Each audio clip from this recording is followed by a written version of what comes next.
Bonjour chers amis créatifs, je vous fais une nouvelle vidéo suite à la dernière causerie créative sur la fonction roi dans les contes. Vous étiez très nombreux à avoir beaucoup aimé cette causerie et ces propositions créatives, mais j'ai eu quand même une réticence à laquelle j'ai envie de répondre, que j'ai envie aussi de partager avec vous. Quelqu'un qui me disait qu'il n'était pas à l'aise avec cette idée d'aborder le thème du roi, même dans les fonctions des contes, en lien avec le fait que ces contes ont été écrits dans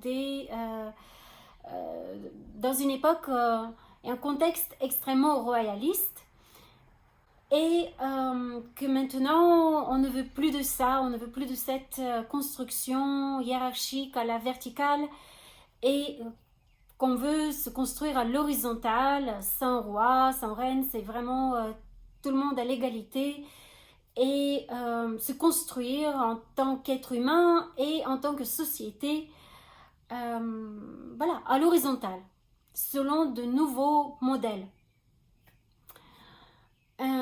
Voilà, donc la personne n'était pas très à l'aise avec le sujet abordé.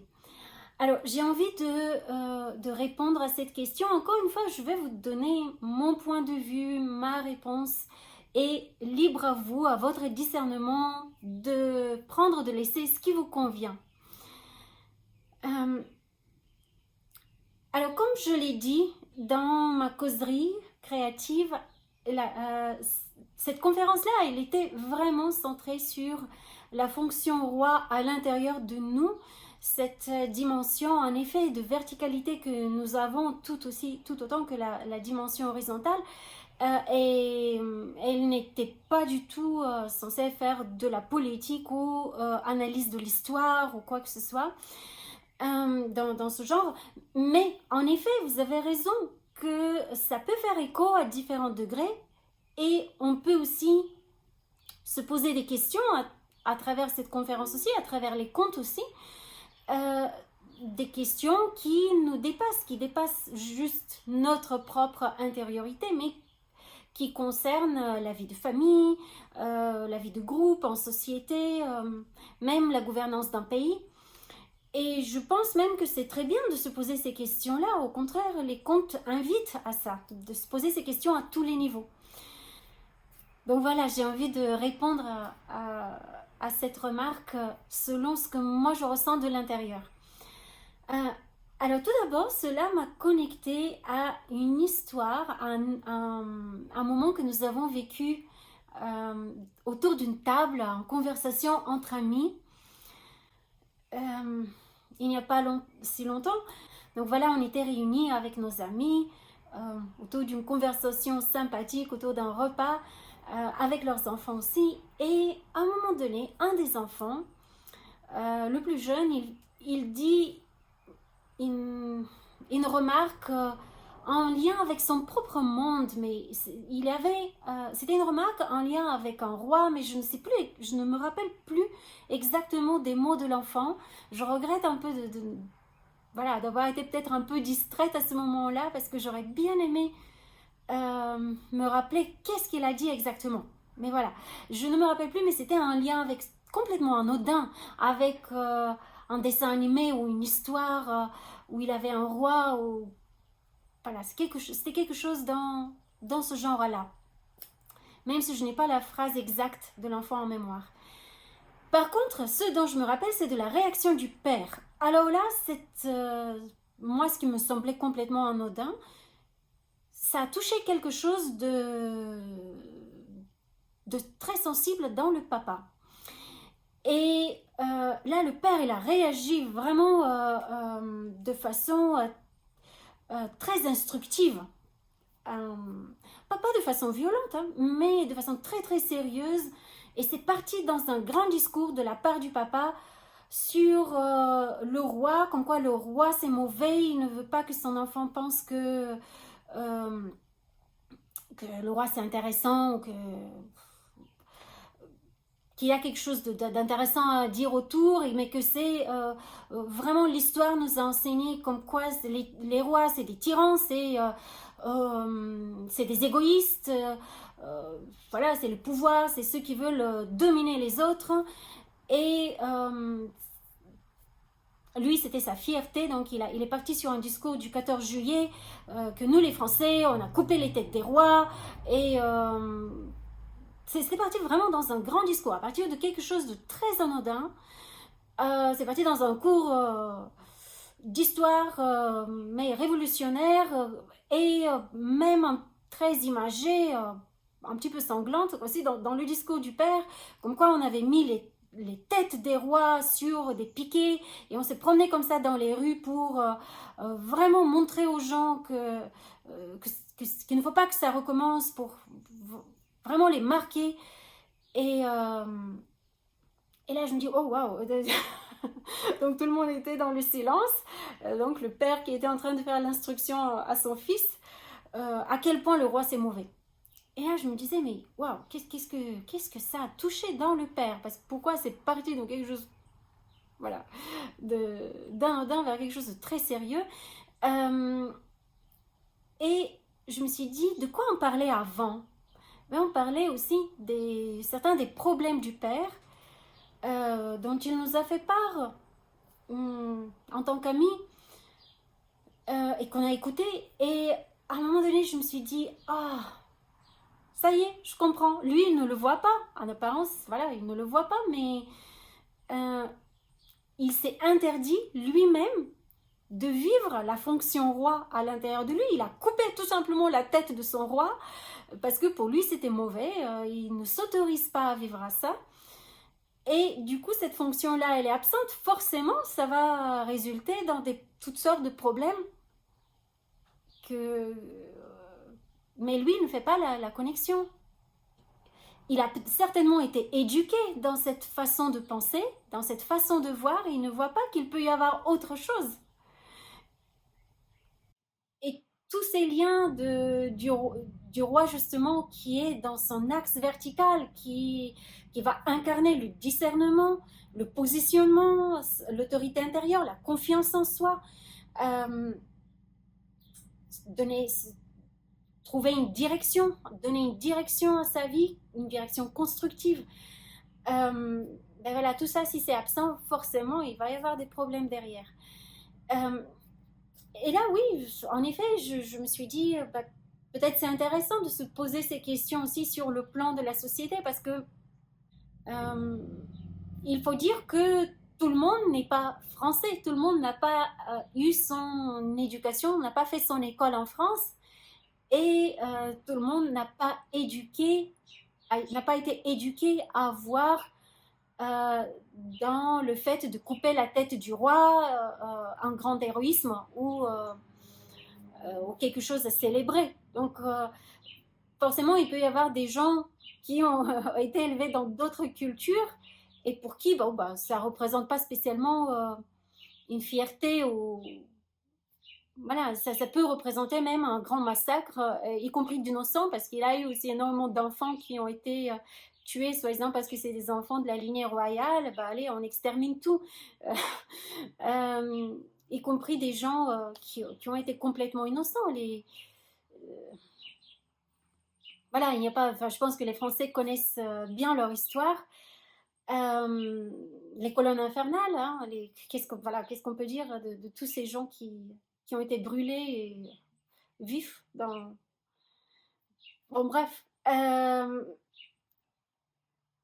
Donc, on peut aussi voir derrière une mutilation de la fonction roi dans ce peuple-là, pas juste du roi, de la figure politique, mais de la fonction même intérieure, dans la conscience intérieure du peuple. Voilà, c'est des questions à se poser. Moi, je ne veux pas du tout faire des discours politiques, mais ça me fait penser au fait qu'on peut aussi se poser, les contes ne nous interdisent pas de nous poser des questions au-delà aussi de nous-mêmes, à l'échelle de la famille, à l'échelle de la société, à l'échelle du pays, enfin, tout ce qu'on veut. Et les contes sont très lucides, pour moi, ils ne sont pas du tout... bon, on peut les voir comme des discours politisés, mais moi, ce n'est pas ce que je vois derrière. Moi, je vois une énorme lucidité, parce que les rois, les figures royales sont représentées aussi bien dans leur dysfonctionnement que quand elles peuvent aussi bien fonctionner, ce que ça peut donner. Il n'épargne pas du tout les rois aveugles, les rois malades, les rois endormis, les rois absents. Au contraire, il les pointe bien. Donc voilà, je ne vois pas en quoi les contes de Grimm peuvent avoir un effet négatif sur la construction de nos enfants et l'éducation qu'on veut leur donner sur le plan horizontal uniquement. Enfin, le fait de se construire uniquement sur le plan horizontal, pour moi, c'est aussi un piège. Parce que le plan horizontal, c'est quoi? C'est le plan de la matière, c'est juste ce qu'on voit. Et les contes nous montrent bien quels sont les pièges aussi de prendre uniquement cette voie-là et de se couper de notre axe vertical. On voit bien ce qui se passe quand le roi dans Podane cherche la solution à l'horizontale. La reine mourante lui dit « Je veux bien que tu te maries, mais uniquement avec une femme qui est plus belle que moi. » Et lui, qu'est-ce qu'il fait? Il résout sa problématique à l'horizontale, uniquement ce qu'il voit. Donc, il voit sa fille en face de lui, elle est plus belle que sa mère, donc ça y est, il veut se marier avec sa fille. Ben ça, c'est typiquement quelqu'un qui est coupé de son axe vertical. Et s'il avait demandé ça à la fonction fait dans les contes, ben la fonction fait, la fonction de toutes les possibilités, l'aurait mis sur la piste. Peut-être qu'il aurait eu des épreuves, il aurait eu aussi des choses à traverser pour qu'ils évoluent lui-même, mais il aurait trouvé sa reine plus belle que sa femme, encore plus belle que la première, et voilà, il aurait grandi et il aurait eu la bonne personne comme reine. Mais non, il cherche à résoudre sur le plan horizontal. Donc voilà, pour moi, ce sont deux axes. On ne peut pas, en tant qu'être humain, si on se coupe d'un des deux axes, on va être forcément déséquilibré. Et l'axe vertical, il est tout aussi important que l'axe horizontal. C'est l'axe de notre intuition, de notre sagesse intérieure, de notre connexion avec le plus grand de nous, avec ce qu'on ne connaît pas encore. C'est le fait d'admettre qu'on n'est pas justement tout puissant, qu'on peut tout résoudre à l'horizontale. C'est le fait de se remettre, d'avoir l'humilité, de se remettre aussi à ce qu'on ne connaît pas encore, quelque chose, une conscience plus grande que la nôtre, et d'admettre qu'on peut évoluer nous-mêmes. En tant qu'individu, encore une fois, ou société, ou famille, ou pays, etc. Et je pense que c'est un des pièges de notre temps, de vouloir tout résoudre à l'horizontale, d'apporter tout de suite des réponses toutes faites. Alors pour moi, l'intelligence artificielle, c'est l'exemple parfait de l'axe horizontal exclusif. Parce que c'est quoi? C'est des data, des données, une immense banque de données qui peut les traiter dans tous les sens, faire toutes les combinaisons avec une rapidité comme un éclair et très performante. Mais ça reste le plan horizontal. Elle n'a pas d'âme, donc elle ne peut pas se connecter verticalement vers plus que ce qu'elle a comme data sur le plan horizontal. Et nous ne sommes pas de l'intelligence artificielle. Nous avons besoin des deux axes, aussi bien de l'axe horizontal que de l'axe vertical. Et celui-là, l'intelligence artificielle ne peut pas nous le donner parce que